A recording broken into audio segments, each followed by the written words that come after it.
వ్యక్తిగతంగా ఫీల్ అవుతున్నాను. దానికి కూడా నాకంటూ కొన్ని రీజన్స్ ఉన్నాయి. బికాస్ ప్రస్తుతం ఉన్న ఇన్వెస్టిగేషన్ ఆఫీసర్ గారు మన కడపలో ఆయన ట్రాఫిక్ డిఎస్పీగా ఉన్నప్పుడు నేను నా పర్సనల్ ఎక్స్పీరియన్స్ మాత్రమే షేర్ చేసుకుంటున్నాను. పర్సనల్గా నేను ఆయనతో ఫేస్ చేసింది చెప్తున్నాను. ప్రస్తుతానికి ఆయన ట్రాఫిక్ డిఎస్పీగా ఉన్నప్పుడు ఇక్కడ నా వెహికల్ ఉంది. నా వెహికల్కి వచ్చేసి 4512 నా వెహికల్ నెంబర్. కానీ ఇది మా అభిమానం, ఇది మా పర్సనల్ ఇంట్రెస్ట్. రాజశేఖర రెడ్డి గారి మీద కానీ జగనన్న మీద కానీ అది మేము పెంచుకున్న అభిమానం, అది మా ఫ్యామిలీకి మాకున్న బాండేజ్. సో ఆ అనుబంధంతో నేనేదో ఆ 4512 అనేది వైఎస్ఆర్ అని వేయించుకున్నాను. సో ఒకసారి ట్రాఫిక్లో మమ్మల్ని స్టాప్ చేశాడు డిఎస్పీ గారు. అప్పుడు స్టాప్ చేసి ఆయన ఒకటే మాట అన్నారు, దాన్ని పగలగొడతాను అని అడిగారు. దాన్ని పగలగొడతాను, ఇర్రెగ్యులర్ నేమ్ బోర్డు అది ఎలా మెయింటైన్ చేస్తారు మీరు అన్నారు. అంటే నేను అక్కడే అడిగాను, సార్ మీరు చలాన్ రాస్తున్నారు కదా, రాయండి sir, I'm ready to pay the challan, okay I accept irregular name board, కానీ మీరు చలాన్కు I'm not violating your rules అనేది కూడా ఓపెన్గా చెప్పాను ఆయనకు అక్కడే. ఆ మాట అంటున్నాను. నేను ఒక లేడీని, నేను కారులో ఉన్నాను, నేను ఆయనతో బయటికి దిగి చెప్తున్నాను, అదేదో నేను అభిమానంతో రాసుకున్నాను, నేను చలాన వెయ్యండి sir, I'm ready to pay. అప్పుడు ఆయన నా ముందరే ఆ నా కొడుకు ఈ నా కొడుకు అంటూ నా భర్తను సంబోధించి, వీళ్ళు రెడ్లు, పేరుకు మాత్రమే రెడ్లు, కానీ వీళ్ళకు ఏముండదు, ఆ ముళ్ళ నా కొడుకుని చూసుకొని ఇప్పుడు ఇంట్లో ఆడోళ్ళు కూడా ఈ మాట ఆయన అంటుంది. సార్ మీరు ఈ మాటలు అనడం వల్ల నాకేమన్నా చలాన తీసేస్తారా, లేకుండా ఫ్రీగా నన్ను ఏమైనా పంపించేస్తారా?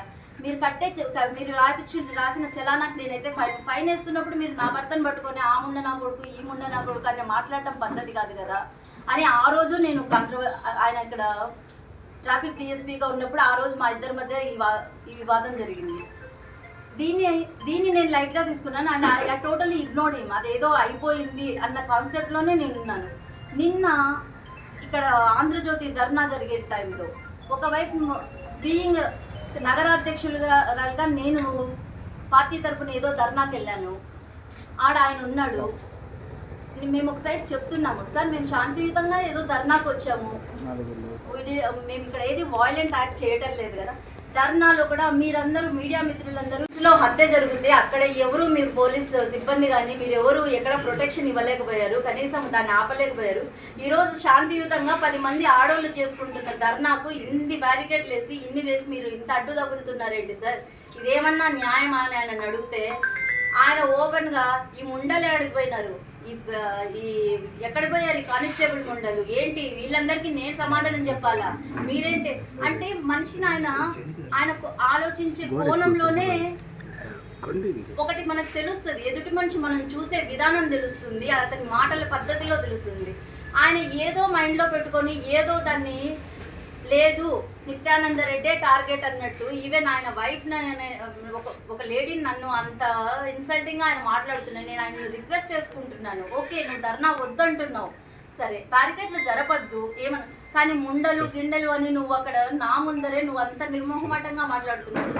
That is the second incident. అంటే ఇంతకుముందు నువ్వు అదే చేసావు, ఆ నా కొడుకు నిత్యానంద రెడ్డి, ఆ ముండా కొడుకు వాడు రెడ్డి అని ఒక హై ఫీలింగ్, వాడికి చలామణి అవుతుందని వాడిని చూసుకొని వాడి పెళ్ళాం కూడా లాస్ట్కి నోరిప్పడం అన్నట్టు ఆయన ఆ రోజు మాట్లాడము. దాన్ని సీరియస్గా నిన్నటి వరకు నిన్న ఆయనను చూసేంత వరకు సేమ్ పర్సన్, అదే పర్సన్ ఈయన నిన్న ధర్నాలో ఉన్న పర్సన్ ఈయన కన్ఫర్మ్ అయింది. ఆయన ప్రెజర్ చేసి బందర్ని ఇరికించాలని, బికాస్ పట్టుబడిన 11 మంది నుంచి ఎలాంటి వాంగ్మూలము మా వరకు అంటే మా ప్రజెన్స్లో కానీ ప్రజల that is somewhat which is recorded with in the DTC లోపల వాళ్ళ చేత తీసుకున్న రిమాండ్ వాంగ్మూలం అది. ఆ రిమాండ్ వాంగ్మూలానికి అంత బలాన్ని చేకూరుస్తూ పత్రికలన్నీ అంత గట్టిగా అంత దుర్మార్గంగా ముఠా నాయకుడు, ముఠా అధిపతి డబ్బులు ఇచ్చి చలామణి చేపించాడు, మొత్తం కాన్స్పిరసీ అంటే ఏదో నార్మల్గా జరిగిన ఒక చిల్ల అల్లరి ఓకే, అది అల్లరి జరిగినప్పుడు కూడా అంత ఓపెన్గా దస్తగిరి వాళ్ళ వైఫ్ అండ్ పిల్లలు కూడా అంత మేము ప్రొటెక్షన్ అడిగాము పోలీస్ డిపార్ట్మెంట్ వాళ్ళను, తాలూకా వాళ్ళను, మాకు వాళ్ళ నుంచి లైఫ్ థ్రెట్ ఉంది, మీరు మాతో పాటు రిమ్స్కి రండి అని అడిగితే ఒక్కరు కూడా ఏమైతుంది పో అన్నారు. అంత చిన్నదానికి నువ్వు ఎందుకు అంత ఆలోచిస్తున్నావు, వెళ్ళు అన్నారు. అక్కడ మీ వైఫల్యాన్ని మీరు పక్కన పెట్టుకొని జరిగిపోయిన తర్వాత ఇప్పుడు దాన్ని అంతా టోటలీ దాన్ని మార్చేసి అదేదో పొలిటికల్ డ్రామా, అదేదో వైసీపీ నాయకులు. అసలు మరి దస్తగిరి అన్నతో మాకు చాలా మంచి అనుబంధం ఉంది, కానీ ఏ రోజు ఈ రియల్ ఎస్టేట్లో దీళ్ళల్లో లేదు. ఆడికి మొన్న కూడా ఆయన చనిపోయిన 2 రోజుల ముందు అక్కడ పార్టీ ఆఫీస్లో కొలిస్తే ఆయన నిర్మోట, మీ ఆయన మమ్మల్ని ఎందుకు నమ్ముతాడు మా, చూడు మా అన్నీ తీసుకుపోయి ఎవరికో ఇస్తాడు, ఏం మా దగ్గర కూడా 2 సైట్లు. It's is his business. ఆయన ఒక రియల్ ఎస్టేట్ బ్రోకర్. ఆయన చేసే పనే అది. ఆయన నలుగురికి 4 స్థలాలు అమ్మాలి, అవి జెన్యున్ స్థలాలు అమ్ముకుంటాడు, ఆయన ఏదో లాభం పెట్టుకుంటాడు. That is the common thing which happens ఒక రియల్ ఎస్టేట్ బిజినెస్లో. ఇవన్నీ కామన్. కానీ నేను అడిగేది ఏంటంటే ఆయన ఇంట్లో బయటపడిన డాక్యుమెంట్స్లో మాకు సంబంధించి నిత్యానంద రెడ్డి పేరు మీద ఒక సింగిల్ డాక్యుమెంట్ అయినా ఉందా? ఉంటే దాన్ని యాజ్ ఏ, బికాజ్ మీరు మీడియా పోలీస్ డిపార్ట్మెంట్ చూపెట్టేది, మీడియా చూపెట్టేది, that's the only motive. Without any motive, ఆ మోటివ్నే మీరు హైలైట్ చేస్తున్నారు. That's the only motive. వీళ్ళిద్దరి మధ్య ఈ అగ్రిమెంట్లు, ఆస్తి తగాదాలు, ఈ రియల్ ఎస్టేట్ దందాలు, వీటి మధ్య జరుగుతున్న ఈ మోటివ్ను బేసిస్ చేసుకొని దస్తగిరిని చంపించాడు అని అంటున్నారు. సరే, కానీ ఆ మోటివ్ ఎస్టాబ్లిష్ చేయడానికి నిత్యానంద రెడ్డి అంటూ ఏదో ఒక అగ్రిమెంట్లో ఎంటర్ అవ్వాలి కదా. కేసులు, సెక్షన్స్, తర్వాత అవి జరుగుతున్న ప్రొసీడింగ్స్ నెంబర్ వేస్తే డిస్ట్రిక్ట్ కోర్ట్ వెబ్సైట్లోకి వెళ్ళారంటే మీరు కూడా డౌన్లోడ్ చేసుకోవచ్చు. First one Samaikyandhra case, second one rail roko at the time of Samaikyandhra ఆడ జరిగిన కేసు, మూడోది ఎస్పీ ఆఫీస్ వెళ్ళినప్పుడు నిత్యానంద రెడ్డి ఎస్పీ ఆఫీస్లోకి ఎంటర్ అయ్యారు సమైక్యాంధ్ర టైంలో అన్న కేసు, నాలుగోది నిన్న మన ఎమ్మెల్యే గారి ఎలక్షన్స్లో గౌస్నగర్లో జరిగిన కేసు, ఐదోది 2009లో హార్ష్ డ్రైవింగ్ అనే కేసు మీద జరిగిన కేసు. ఆల్ ఆర్ టోటలీ పెట్టిన 5 సివిల్ కేసెస్. ఆ 5లో 4 కేసులు కొట్టేశారు. All are closed. మీరు ఈరోజు రోజుకు మీరు ఈరోజు కెమెరాల నుంచి సెల్ ఫోన్కి దిగినారు. సో సెల్ ఫోన్లో ఉండే ఒకే ఒక ఫ్లెక్సిబిలిటీ ఏంటంటే మీరు చేసే ప్రతి పని with in fraction of seconds they will reach to everyone. అలానే అంత టెక్నాలజీ డెవలప్ అయిన దాంట్లో మీరు ఒక సీసీ నెంబర్ కొట్టి ఆ కేసులు మీరు వేస్తున్నారే, ముఠా నాయకుడు అంటూ ఇన్ని క్రిమినల్ కేసులు ఉన్నాయంటూ పత్రికలన్నీ అంతగా నిన్నటి నుంచి మారు మోగిస్తున్నారు. అవన్నీ కేసులు ఒక్కసారి నిజంగా గుండెల మీద చేయి పెట్టుకొని చెప్పండి. You should be the guidance to the people. Common man ఏమనుకుంటాడు? ఇప్పుడు ఎవరైనా ఏదైనా నడిపేటప్పుడు అన్న చెప్పాడంటే జెన్విన్లే, అన్న చెప్పినాడంటే అన్న చూసింటాడు, వీళ్ళు రాశారంటే జెన్విన్లే అన్న స్టేజ్లో ఉన్న కామన్ పీపుల్కు మీరు మీడియాలో నిన్న వచ్చిన కథనాలు చూస్తే ఎంత దారుణంగా ఉన్నాయంటే వాళ్ళు హైలైట్ చేసిన కేసెస్ 5 ఇవే. మీరు వెళ్ళండి కడప డిస్ట్రిక్ట్ కోర్ట్ ప్రొసీడింగ్స్ అని చెప్పేసి Kadapa district court website open చేసి ఆ 5 కేసులను మీరు ఆ నెంబర్లతో సహా ఇచ్చారు. ఆల్రెడీ డిపార్ట్మెంట్ వాళ్ళు, తర్వాత మీడియా వాళ్ళే వేశారు. ఆ ప్రొసీడింగ్స్ పెట్టారంటే మీకే తెలుస్తుంది వాట్ ఈస్ దట్ కేస్. అంటే సమైక్యాంధ్రలో పోరాటం చేయడం తప్ప? ప్రతి ఒక్కరం చేశాము, అందరము పాల్గొన్నాం. మీలో కూడా చాలా మంది పాల్గొని ఉంటారు. ఒక స్టూడెంట్ కానించి ప్రతి ఒక్కరు పాల్గొన్నారు. సో దాంట్లో నాకేం, I support my husband in that case. నా తండ్రి దాంట్లో పార్టిసిపేట్ చేశాడు. సమైక్యాంధ్ర జేఏసీ కన్వీనర్ అన్ని మేము చూడాలనుకుంటున్నాం అన్నారు. సర్చ్ వారెంట్ చదివిన తర్వాత ఓకే నా డోంట్ హ్యావ్ ఎనీ అబ్జెక్షన్ అన్నాము. ఒకటే చెప్పారు, మీరందరూ ఇక్కడ కూర్చోండి. ఉండింది నేను ఒక్కదాన్ని, తర్వాత వీళ్ళు 4 అబ్బాయిలు ఉన్నారు. ఆ అమ్మాయి ఏదో నన్ను పరామర్శించడానికి వచ్చింది. మమ్మల్ని మా సెల్ ఫోన్స్ అన్నీ అక్కడ టేబుల్ మీద పెట్టించి మమ్మల్ని మీరు ఎక్కడ కదలకుండా ఇక్కడ కూర్చోండి అన్నారు. సరే కూర్చున్నాము. నాకేం అబ్జెక్షన్ లేదు సార్, వెళ్ళి సర్చ్ చేసుకోండి అని చెప్పాము. మొత్తం అన్ని అల్మారాలు అన్నిట్లో అన్ని బట్టలతో సహా అన్నీ సర్చ్ చేశారు, అన్నీ తీశారు. ఏమేమి డాక్యుమెంట్స్ కనపడ్డాయో విత్ జిరాక్స్ సెట్స్. ఈవెన్ నేను అడ్వకేట్గా, I'm an advocate basically. So నా కేసుకు సంబంధించినట్టు కూడా అన్నీ ఎత్తుకుపోయాడు. ఏ జిరాక్స్ సెట్స్ కూడా వాళ్ళు వదలలేదు. ఈవెన్ హౌస్ కన్స్ట్రక్షన్కు నేను పెట్టిన గోల్డ్ లోన్స్ కానీ, నా పేరు మీద ఉన్న గోల్డ్ లోన్స్, మా పాస్బుక్లు అన్నీ తీసుకెళ్లారు. We're ready, we have accepted. Okay, మాకు తెలుసు, మేము this is not any illegal thing. వాళ్ళు వచ్చి సెర్చ్ చేసి తీసుకెళ్ళడం అవన్నీ మేము అవుట్ ఆఫ్ లా అనటం లేదు, avoid to the law.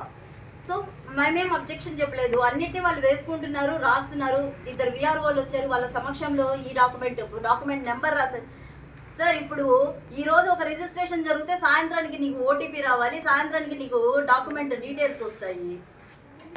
Agreement copy కాడి నుంచి బ్లాంక్ అగ్రిమెంట్స్ కాడి నుంచి ఏమున్నా కూడా ప్రతి ఒక్క దాన్ని క్లియర్గా విఆర్ఓ సమక్షంలో అన్ని రిజిస్టర్ చేసి రాసుకొని పంచనామా చేసి తీసుకెళ్లారు. 5 సంవత్సరాలు చదివి వచ్చిందండి. So we're law abiding citizens ఉంది కాబట్టి దేనికి మేము సహకరించలేదు అనే కాన్సెప్ట్ లేదు. మీ అందరి ముఖంగా నేను నిత్యానంద రెడ్డి కూడా నా మెసేజ్ ఇచ్చాను.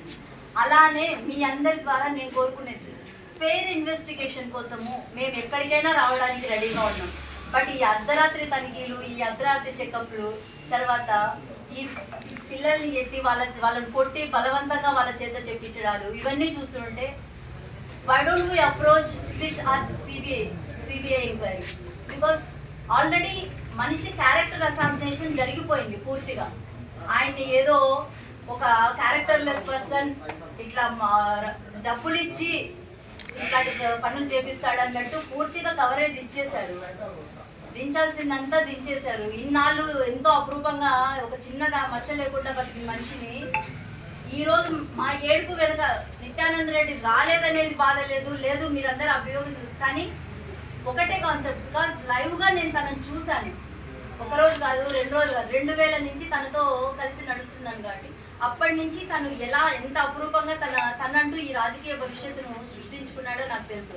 ఆ రాజకీయ భవిష్యత్తును ఒక చిన్న మాటతో ఒక ముఠాధిపతి, తర్వాత ఒక హంతకుడు, ఇలాంటి మాటలు ఇది అది వినడానికి చాలా అభ్యంతకరంగా ఉంది. తర్వాత ఆ మాటలకు ఏడుపు వస్తుంది తప్ప, ఎందుకంటే లైవ్గా మేము అంటే తనతో నడిచి తన ప్రతి ఎదుగుదలను చూసిన దాన్ని కాబట్టి మీరు ఎలాంటి ఎంక్వైరీలు వేసినా కూడా వీఆర్ రెడీ టు కోఆపరేట్.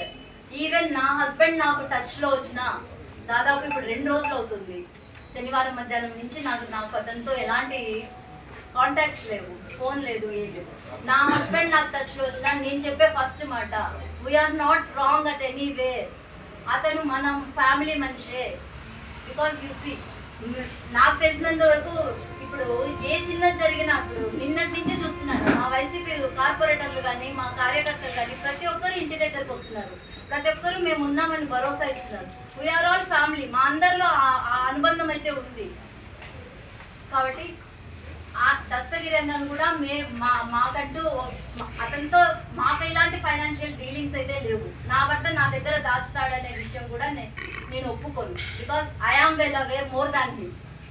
ఏదైనా సరే నాతో చెప్పి నన్ను కన్సల్ట్ అయ్యి నా అభిప్రాయం తీసుకుంటాడు. ఒక చొక్కా వేసుకున్నా, ఒక ప్యాంట్ వేసుకున్నా దీని మీదకి ఇది వేసుకోవాలని అడిగేవాడు. నాకు తెలియకుండా ఇన్ని 100 కోట్ల రియల్ ఎస్టేట్ బిజినెస్ చేస్తున్నాడంటే మాత్రం దట్ ఈస్ టోటలీ అగెయిన్స్ట్ మా కాన్షియస్నెస్.